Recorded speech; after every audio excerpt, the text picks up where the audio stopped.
Hey everyone, I'm going to do a quick little demo of how you can easily take your footprints at home. So I'm going to use some cooking spray. This is a container of just cocoa powder. And maybe you can try it with flour and a darker piece of paper or something. A paper towel just to wipe my foot off, and a blank piece of paper. So first, and this works better doing it outside so you don't make a huge mess. First thing, you're going to shake up your can. Choose a foot. I'm going to spray my foot. And then I'm just going to quickly, so it doesn't get too oily, put it on the paper towel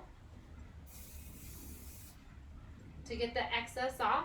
And then you step on your piece of paper. So when you step on your piece of paper, you'll get your impression.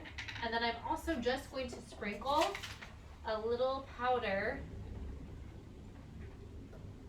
over my print and kind of dust that around, kind of like this, move it around just a little bit. Gonna shake it off, and then I'm left with my footprint like this. So if you can make one, try this at home, and if you can't, then email me and we'll figure out something else. Make sure you do it outside, wash off your fingers, and make sure your shoe is not super oily when you go back inside.